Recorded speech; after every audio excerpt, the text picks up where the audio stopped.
Resilience is that indefinable quality when challenges knock you down and you rise up stronger than ever. At yan ang isa sa mga katangian na hindi dapat mawala sa isang entrepreneur.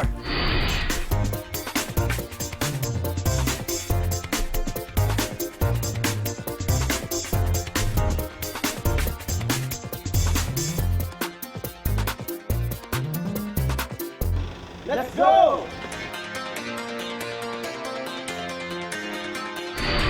Magandang araw, Go Negosyantes! Welcome sa isa namang araw na punong-puno ng inspirasyon at practical business tips. Ako po si Michael Angelo, ang kasama ninyo sa pagtuklas ng mga winning Go Negosyo attitudes ng ating mga small and medium entrepreneurs dito lang sa SME Go, powered by Go Negosyo.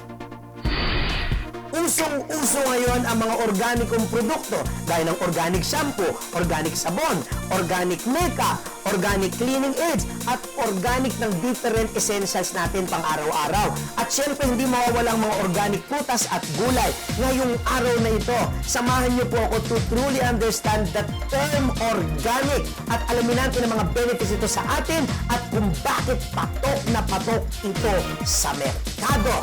At syempre, mai-inspire tayo sa story of success and resilience ng agri-negosyante na si Mr. Paris Uy, ang President and CEO ng LiveGreen International Incorporated. All this and more, dito lang sa SME Go, powered by Go Negosyo. Hello, Go Negosyantes! Naku, excited na ako ma-inspire at matuto sa ating bisita ngayon. Kaya please give your Go Negosyo welcome to our beloved guest, ang CEO at President ng LiveGreen International Incorporated na walang iba kundi si Mr. Paris. Sir, magandang umaga po sa inyo. Magandang araw. Sir, nalaman ko po na 10 taon po kayong OFW po na tinatawag natin. Paano po kayo napunta sa pagninegosyo? Well, because after my 10 years sa abroad, I realized that babalik din ako kasi nandito yung mga mahal ko sa buhay, pamilya ko. That's why I said the longer I stay outside, the harder it is for me to do business. So I decided at one time in my life, I said this is the last trip and I will go home to start planting and doing business. Now, how did you come up with the LiveGreen concept at paano po kayo nagsimula? Because LiveGreen concept, it started 5 years ago. I realized that the next big thing would be organic. Because ngayon, gusto ng tao kumain ng yung original na korte. Like noon, masaya tayo sa corned beef. Maling. Pero saan galing yan, hindi natin alam. So, whereas itong gulay, kung alam natin saan tinanim, paano tinanim, yan ang mas gusto ngayon ng tao. Yun, original source. LiveGreen International Incorporated is a company engaged in the production, processing, and distribution of 100% organic vegetables. Okay. Sir, speaking of organic, ano po bang ibig sabihin talaga ng organic? Ito po ba ay pareho ng kahulugan ng natural? Ang organic ay isang production system na sumasang-ayon sa mga nature law. So meaning, they are using everything natural. They are not using any chemical pesticide or all these chemical fungicides. So they are using all natural. And important is ang organic, ang binibigay halaga ay sa healthiness ng lupa. Soil is healthy, you will produce healthy vegetable. Okay. Now, was it difficult to introduce these kinds of products, organic products, at ano-ano yung naging marketing strategies niyo rather nung nagsisimula po kayo? Well, actually, itong organic, hindi naman masyadong mahirap ma-introduce because there are already some people who value their health, so they are looking for organic. We just have to find out saan sila mahahanap. So, niching. So, that's why we decided to be visible in supermarket. Okay. That is where we feel the supermarket will capture a specific niche. Yes. LiveGreen products are supplied in major supermarket chains such as the Landmark, SM Hypermarket, Robinsons, Rustans, Shopwise, and Pure Gold. They are also available for direct selling or direct distribution. Okay, now I'm sure sir, sa lahat naman po ng mga endeavors na ginagawa natin, may mga initial challenges. Ano po yung mga initial challenges na encounter nyo at paano nyo po itinarap? Well, initial challenge is kasi lahat ng bagay sa business, you have to know how to do it. So, also in the beginning, hindi naman din ako a farmer. You know, so I have to start from the beginning by attending seminars, and then I have to pirate some technical people, and aside from pirating some technical people, I also have to get consultant, hire consultant to guide me all the way. So all of this require costing. So yan, if you go to war without preparing your war chest, baka maubusan yan. So yan ang pinaka-main concern ko sa and day one nito is the funding. So it has to be budgeted. Okay. Now that you are telling me that you have grown through this different challenges and difficulties, nag-grow din po ba yung mga challenges? May mga nadagdag po ba? Ano po yung mga complex trials na hinarap ng LiveGreen? Well, ang complex trial is really to increase the production because here we want to supply more to the demand. Okay. So the biggest challenge is to let more farmers standardize their planting protocol and give us quality commercial volume quantity. Now, how do you manage competition? Siyempre, nung pumasok kayo dito, may mga pumapasok din na bago. Now, how do you manage competition and how do you handle it?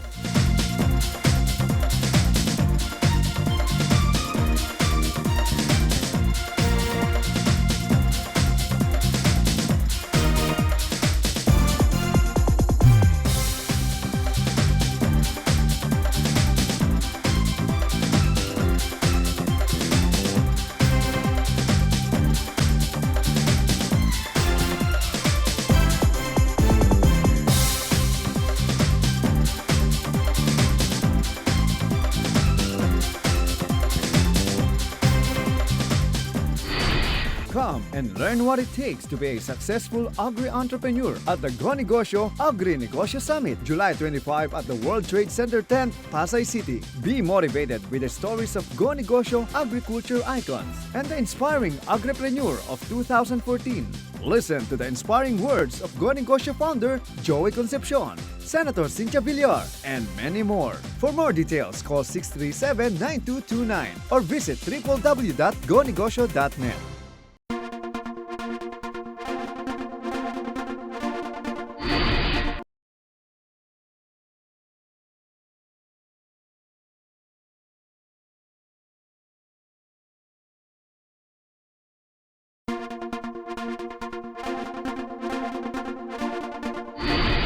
LiveGreen is continuously progressing and expanding with the mission of delivering top-quality organic produce to the market.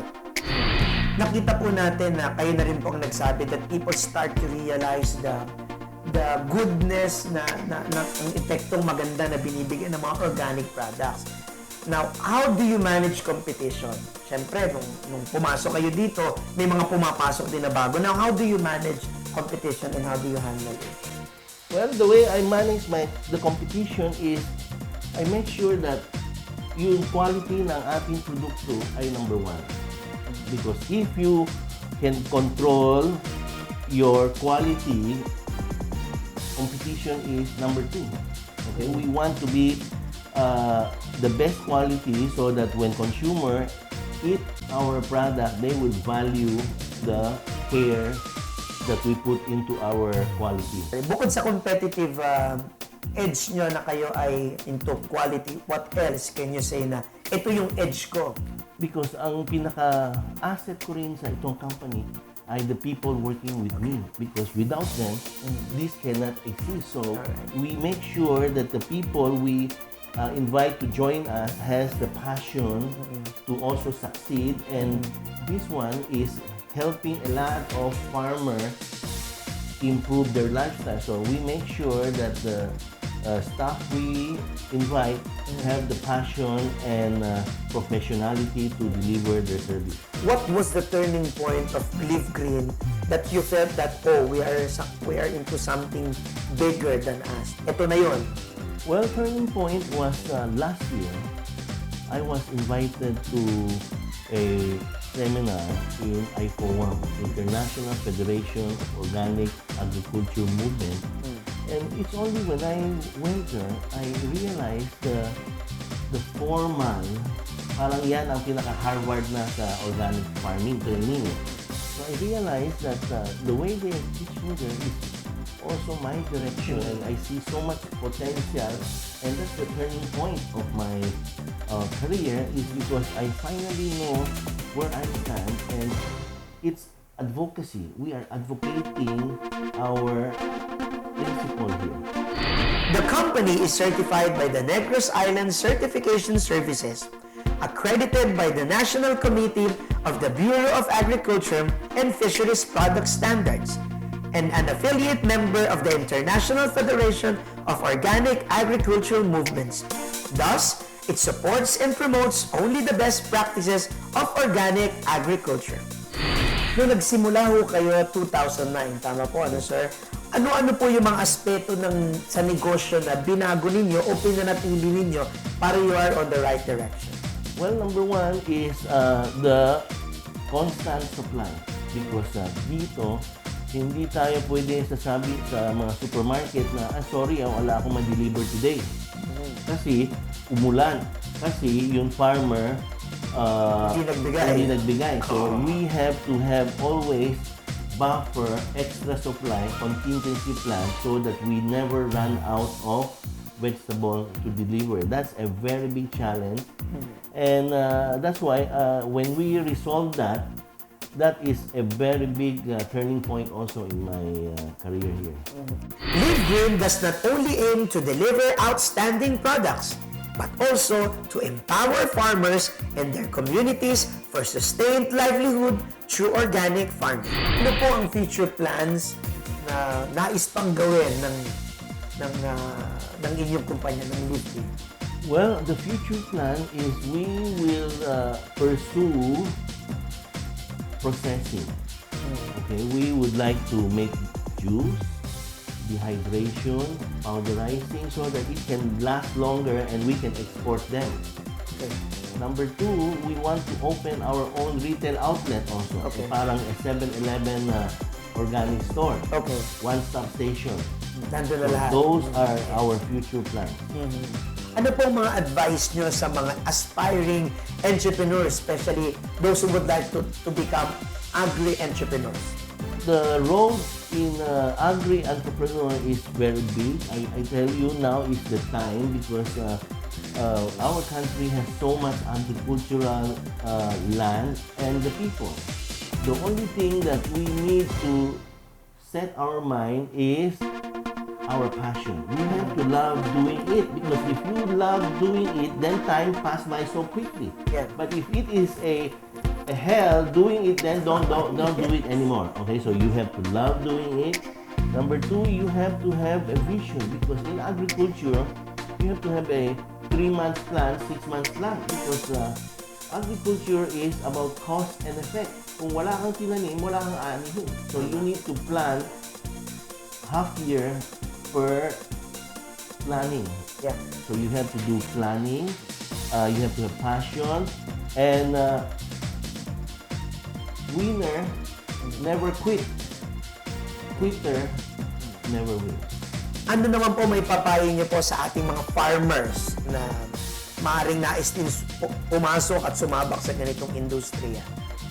Well, ang payo ko sa farmer ay they have to convert to organic now, because if not, next year, ASEAN Free Trade Agreement will Yeah. open the door, so there would be more agricultural product coming here. If it's cheaper, mahirap tayo lumaban. So the only yeah. way we can compete is to improve the quality to become organic. That's right. So that is a very important step. Number two is the farmers should constantly change their method because there is money in farming. It's just yun, paraan lang, pamamaraan. Oh, thank you very much, Sir Paris. Maraming salamat. First part pa lang yan, Go Negosyantes, pero sustain na tayo sa inspirasyon at tips na binigay ni Sir Paris Uy. Pero hindi makakaligtas si Sir Paris Uy sa ating pagbabalik sa usapang personal. Dito lang yan sa SME Go, powered by Go Negosyo. Now, having a clear self-identity makes it easier to trace the trail we want to walk through. Now, kung kayo po tatanungin ko, how do you identify or describe yourself? I am a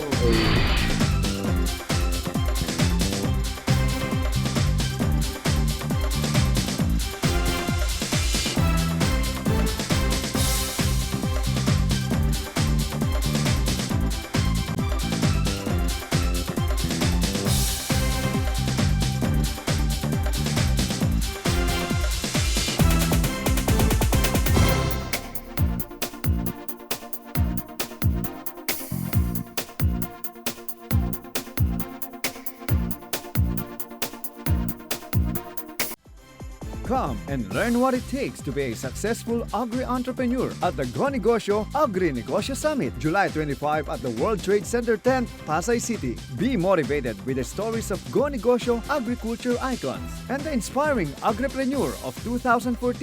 Listen to the inspiring words of Go Negosyo founder Joey Concepcion, Senator Cynthia Villar, and many more. For more details, call 637-9229 or visit www.gonegosyo.net.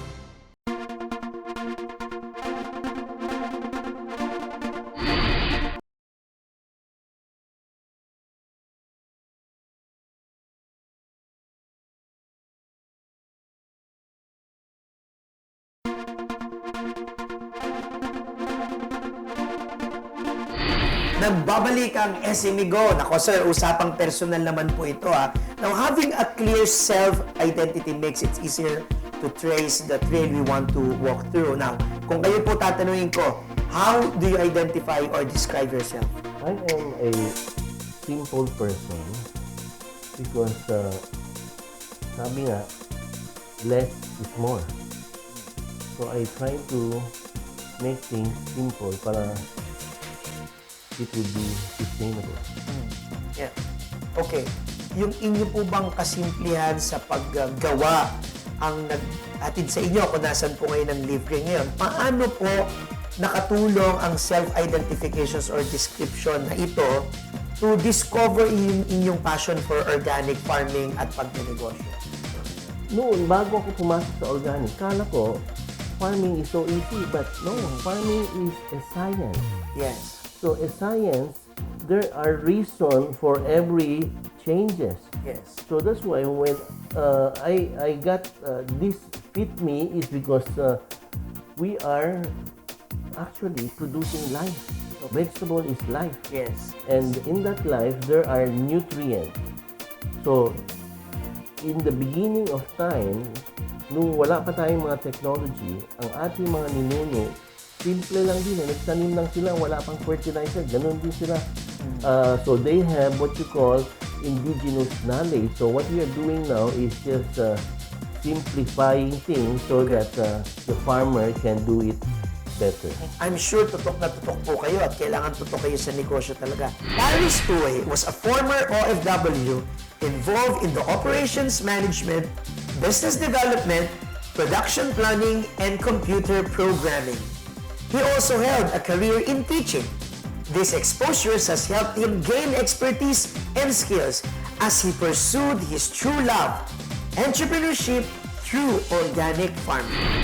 Now, how do you balance your work and your life? Ano po mga interest niyo at hobbies niyo? Well, my interest is to go out with my son. Okay. Okay, I just love my son, and I like to say that it's really hard to balance because ang negosyo natin dito ay perishable. Ang perishable na gulay, hindi nag-iintay. So what I make sure is when I work seriously. If I don't work, I make sure I spend time with my family. So anyway, it is not the quantity of time you spend with the family, it is the quality of time we give to the members of my family. So they, at least they understand, and I'm letting them know that I'm not young anymore, so I have to put more time into this so that to produce And maximize. Yes. Yes. What do you think, sir, is that one winning attitude that brought you to success? One attitude that I feel would be my determination to always produce the best results. No compromise on that. Okay. No compromise on that. Yes. What is that closest advocacy na malapit sa puso nyo at sa buhay nyo as a person in the energy?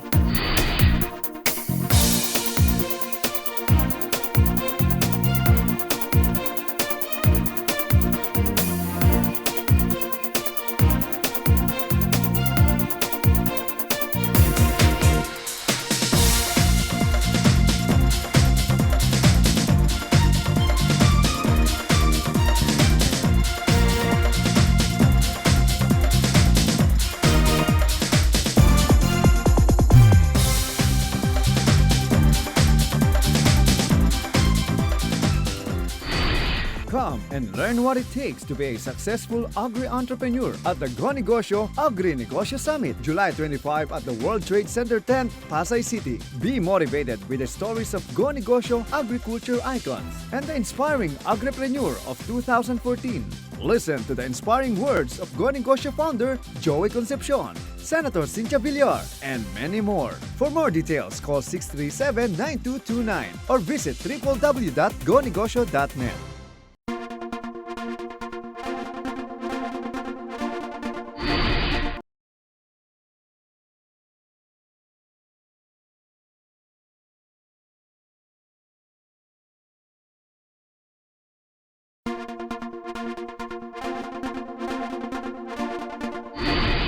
Sir Paris's advocacy is not just to bring back the life to the soil, but also to bring back to farmers a steady source of livelihood through organic farming. What is that closest advocacy na malapit sa puso nyo at sa buhay nyo as a person in the energy? Because sabi nga nila, if you want to be happy for a day, you read a book. If you want to be happy for 1 year, spend all your inheritance. If you want to be happy throughout your life, help more people. So in organic farming, I can feel that I'm helping the farmer, and when the farmer are being helped, they improve their income. When their income improves, we also improve. So this is win-win situation. And this is in line with my advocacy is to help more people. Because I've been to Benguet so often, I go there twice a month. Twice a month. And I personally monitor hands-on to go to check the different farmers. So I go to their farm and I can see their life so simple and yet they are happy. Okay. So they just need to be guided a little bit. So that is where my happiness is, to see them happy, I'll be more happy. Okay. Sir, para sa akin, kayo po yung inspirasyon at isang icon, no? Lalo po sa mga agri-entrepreneur. Pero kayo po, bukod po syempre po sa ating Panginoon, who is the source of your inspiration at sino po yung icon ninyo sa buhay? Well, I would say, Bill Gates. Si Bill Okay. Gates. Bill Gates, medyo kapareho lang kami mag-edad. Okay. Pero mas mayaman siya. But anyway, importante is what he has done. So Bill Gates has affected so many people through his Microsoft work. Yes. Okay. So he has achieved that. Now he is pursuing philanthropic work now. Okay. So on my case, I want to affect more farmers instead of just consumers. Okay. So, because of his potent idea, potent product, I hope I can copy that so that I can affect more farmers. Okay. Now, what Touch do you their think? life. Yeah, sorry, sir. But what do you think, sir, is that best part of being an entrepreneur? The best part of being an entrepreneur is to see what you plan has materialized. Okay, right in front of your eyes, you know. Like for example, in our farm, it is so nice that in the beginning, when you went there the first month, it is just newly planted. But after 3 months, when you go there, you see the harvest. It's so fulfilling and rewarding. So that's the same with entrepreneur. Is you make sure that all your plans has materialized and are fruitful instead of just purely money. Okay. What is your life mantra or what's your guiding principle? My guiding principle is the law of nature. What is the law of nature? Cause and effect. What you plant is what you get. If you plant apple, even if you pray to God, it cannot be pineapple. Yeah. If you did not plant anything, you cannot harvest anything. If you plant bad, you cannot harvest good. If you plant hate, you cannot harvest love. So, that is my mantra, cause and effect. Every action has a reaction. So, we better be careful of what we plant. Sir, thank you very much po. Napaganda po ng mga sinabi niyo. Up next, susubukan ko maging salad chef at organic connoisseur. O, hindi nyo alam yung word na yun. Ngayon ko lang din nalaman yun eh. Kasama pa din si Sir Paris Uy sa pagbabalik na yan ng SME Go, powered by Go Negosyo. Sir, pwede po ba i-discuss niyo po sa atin ng itong mga gulay na ito? Ano po yung mga recipe nito? Ano po yung binubuo nito? At ano po yung mga benefits nito sa ating kalusugan?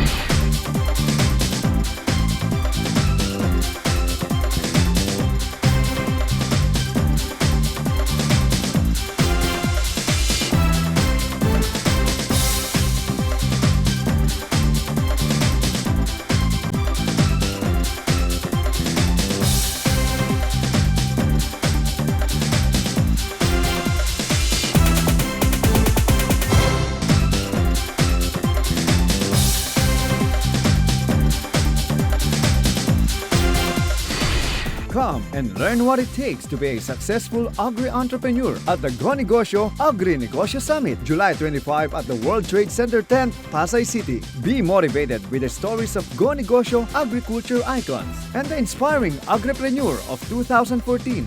Listen to the inspiring words of Go Negosyo founder Joey Concepcion, Senator Cynthia Villar, and many more. For more details, call 637-9229 or visit www.gonegosyo.net.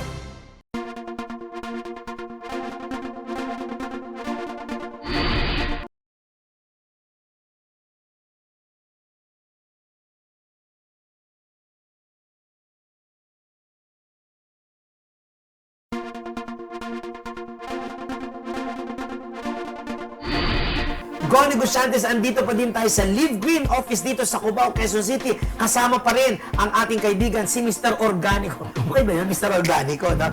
Si Sir Paris Uy of LiveGreen International Incorporated. At alam nyo, syempre, hindi ho natin pa lalagpasin ang tikiman portion. Pero alam nyo, I'll be honest with you, mga Go Negosyantes, hindi ako masyado magulay. Pero ngayon, titikman natin ito dahil nakikita ko yung kaalagaan ngayon talaga ng pagbabalik sa organic at di na nga ako nakatiis. Sinimulan ko na ang tinatawag nating Carrots pineapple juice. carrots. Nako, kung matitikman nyo lang po ito, talagang ito na po ang iinumin nyo lagi. Nako, sir, pwede po bang i-discuss nyo po sa atin ang itong mga gulay na ito? Ano po yung mga recipe nito? Ano po yung binubuo nito?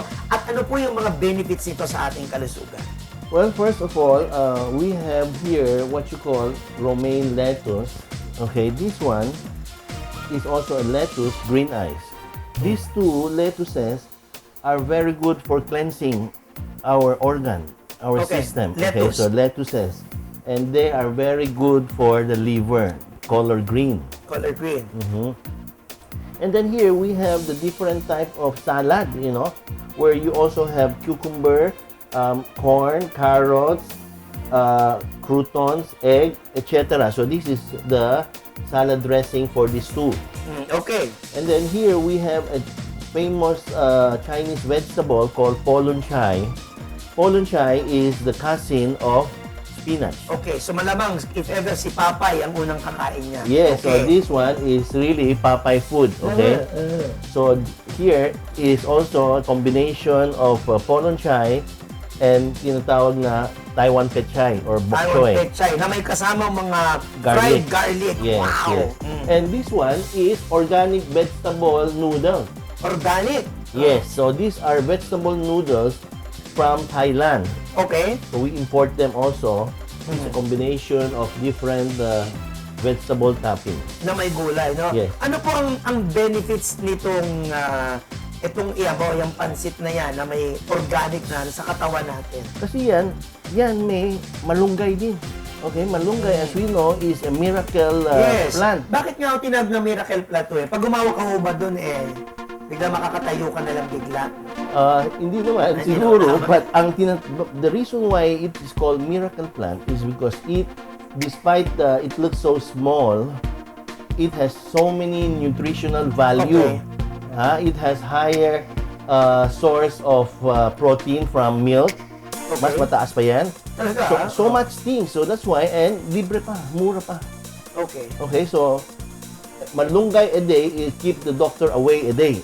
So so you eat a lot of vegetables. Vegetables, malunggay, no? Yes. So, pwede ba natin nung tikman itong Sige, pansit? please. No, wala naman ako sila magagawa, titikman ko po talaga ito. Opo, ayan. Halika po, kumain po Yes, kayo. sige. Kunyari kayo, ako na lang. Sige po, titikman ko po ito, Yes. Ang, Try it. ang tawag po dito, Organic vegetable organic vegetable noodle. noodle. Ayan. Ano natin, Ito ako nag-aalmusal Lagyan natin ng konting egg. Lagyan natin ng gulay para matuwa ang nanay ko pag napanood niya. Nanonood doon kasi nanay ko Good. Pinabantayan ho ng kinakain ko. Titikman ko po ito,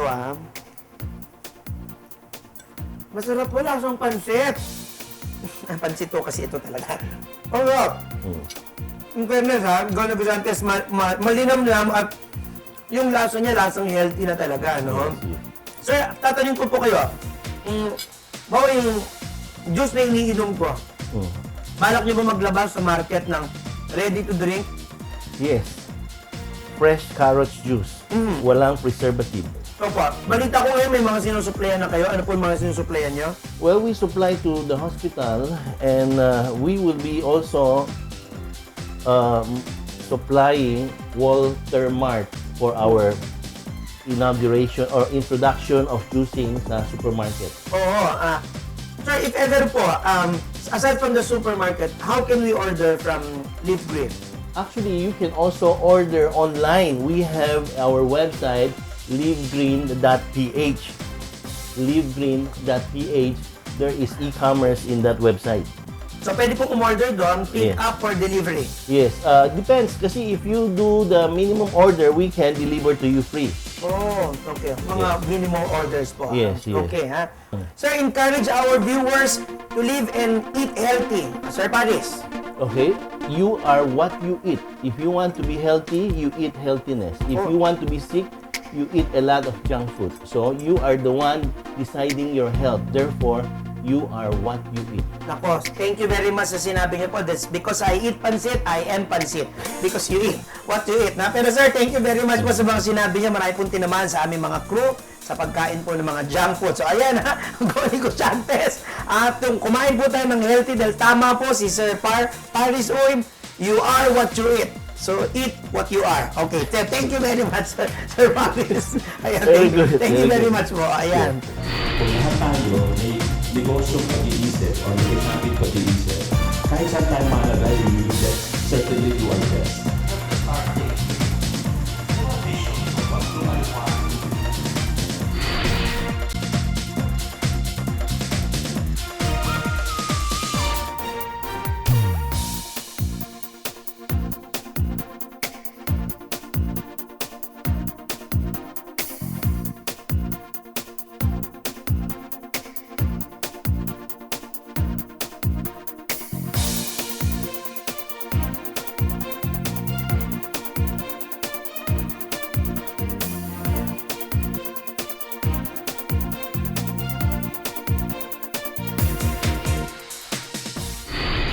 Come and learn what it takes to be a successful agri-entrepreneur at the Go Negosyo Agri-Negosyo Summit, July 25 at the World Trade Center 10, Pasay City. Be motivated with the stories of Go Negosyo agriculture icons and the inspiring agripreneur of 2014.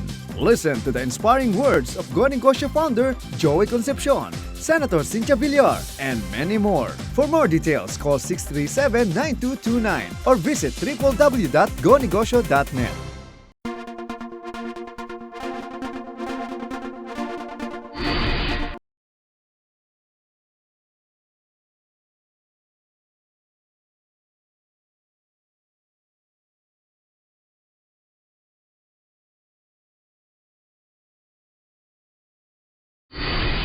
Kung lahat tayo may negosyong pag-iisip or negosyanteng pag-iisip, kahit saan tayo malagay, we will certainly do our best. Naghahanap tayong opportunity, positive thinker tayo.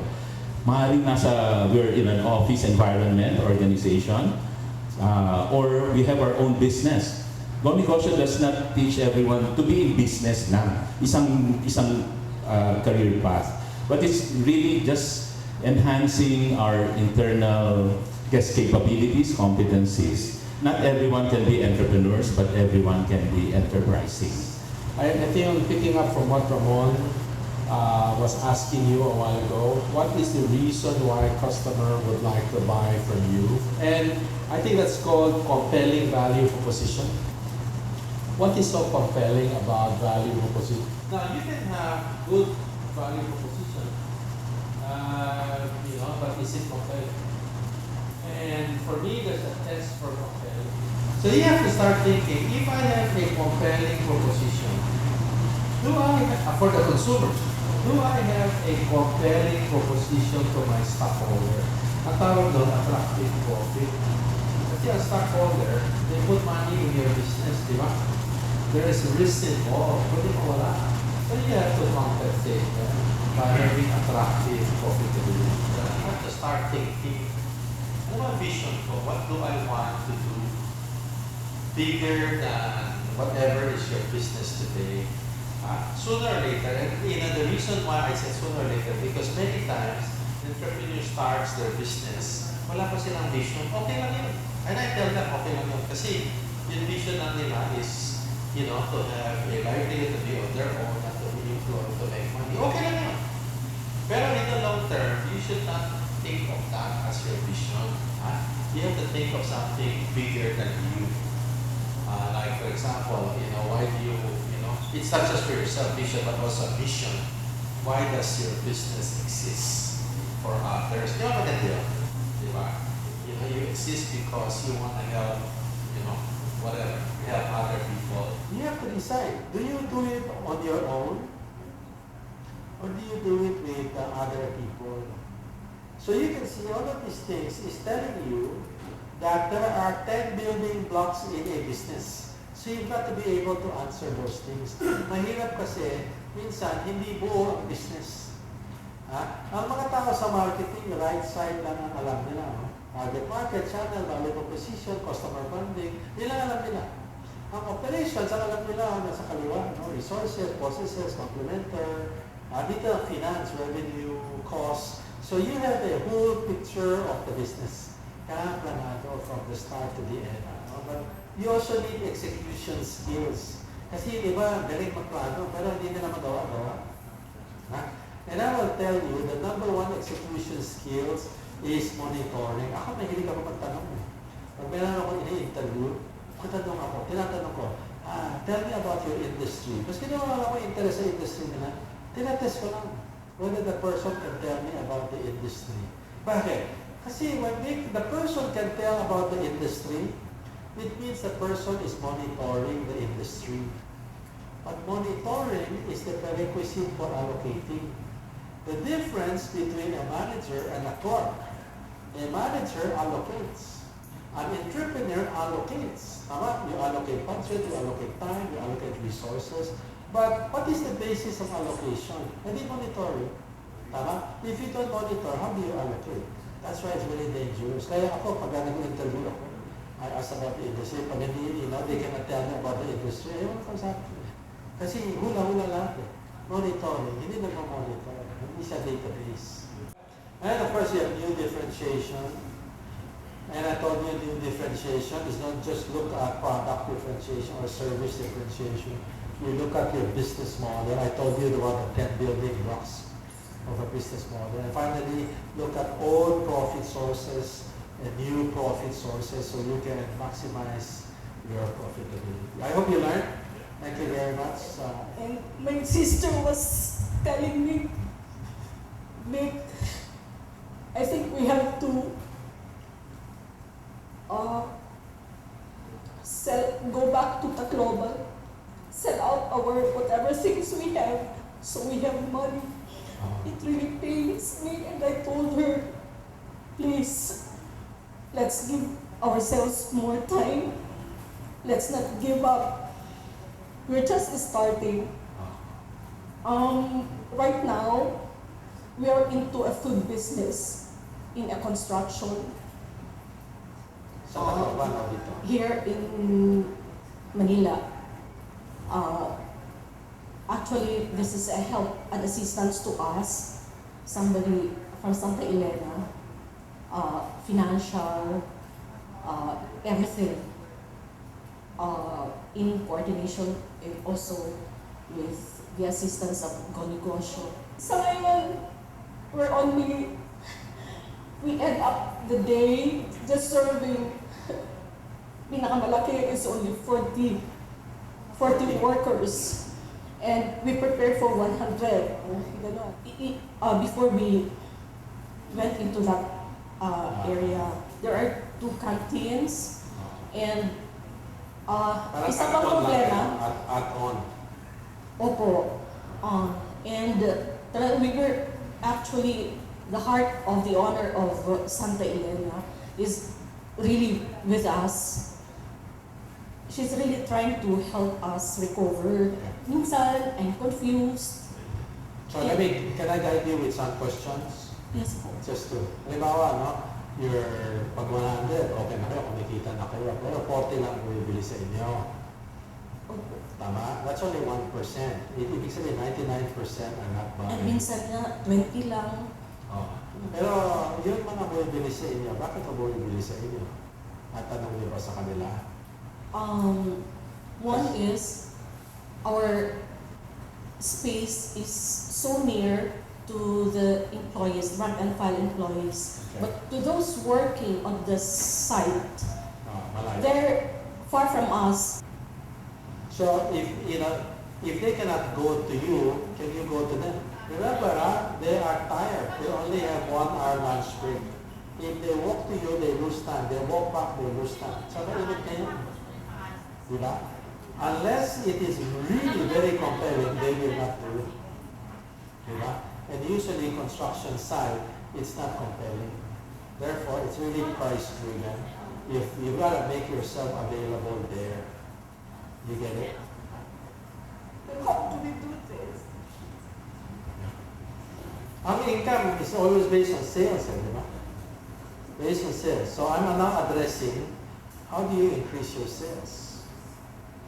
You can increase your sales, you can reduce your costs. But if you reduce your cost, food costs yan, directly, no? Hindi nasasaya ng pagkain niyo, diba? So what you can do is, you can increase your sales by, aside from your pwesto, you can go to the construction site mismo. Diba yung mga nakapak? Diba? Pangalawa, you can reduce your cost by pre-ordering. Can you do that? Halimbawa, maaga, 9 o'clock lang, bago pumasok, ano gusto nyo? Ito menu namin 3, mamili ka na. 9 o'clock, 10 o'clock, magluluto na kayo. 12 o'clock, you have 2 hours window. Efficient dapat kayo. Walang sayang. Alam ko, medyo nag-umpisa na nga siya doon. At merong nai-encounter na problema, which is normal to any business, no? Kasi learning process po yun. Ang curious lang po ako, kasi galing kayo Tacloban at masama nga nangyari doon, pero may sentimiento kayo na dati kayo may restaurant din doon. At siguro baka may specialty kayo doon na dinadayo kayo na super sarap na Tacloban specialty na hindi binibenta doon sa dalawang canteen na nandun na sa loob. baka pwede po ba ninyong i-promote yun? No? Kumari, inasal, assuming ano ba ang sikat na pagkain sa Tacloban? Na kayo lang pwedeng mag-offer kasi kabisado niyo yung recipe at sigurado baka dayuhin pa kayo. Aside from yung pupunta kayo na meron kayong pre-order, pero kayo nag-specialty, ano ito, from Tacloban. Huh? The best inasal, ganyan-ganyan, eh hindi ino-offer doon sa dalawang nando. Kasi ngayon ko lang muna nalaman na nung pumasok kayo doon sa lugar na yon, meron pa palang dalawang nandoon na may kalaban pala kayo, hindi nyo pala solo yon. So kaya talaga mag-iisip kayo ng ibang paraan para sa inyo bumili eh.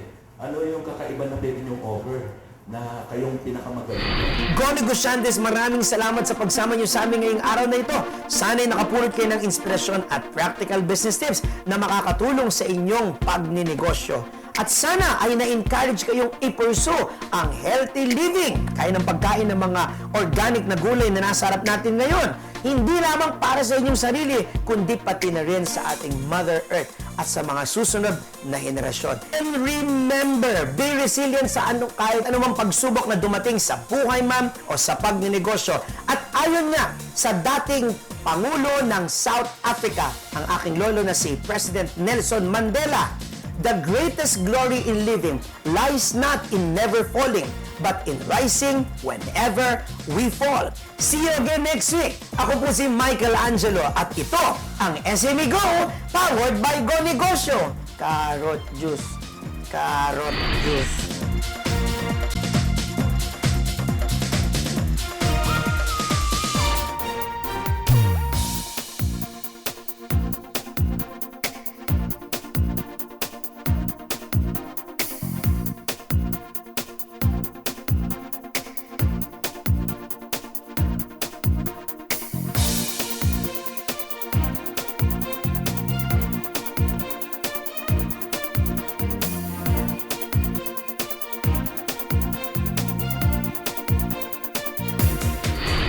Come and learn what it takes to be a successful agri-entrepreneur at the Go Negosyo Agri-Negosyo Summit, July 25 at the World Trade Center 10, Pasay City. Be motivated with the stories of Go Negosyo agriculture icons and the inspiring agripreneur of 2014. Listen to the inspiring words of Go Negosyo founder Joey Concepcion, Senator Cynthia Villar, and many more. For more details, call 637-9229 or visit www.gonegosyo.net. Ngayon na ang oras, tayo'y umasenso na. Let's go Pinoy, tara magnegosyo na. Let's go Pinoy, kung sa business kayo ay may success, kung ang ideya nyo'y truly the best, kung hanap ninyo ay isang kasosyo. Let's go, let's go, let's go negosyo. Go, go, go, go negosyo. Pilipinas, now is our time. Go, go, go, go negosyo. Kailangan lang ay positive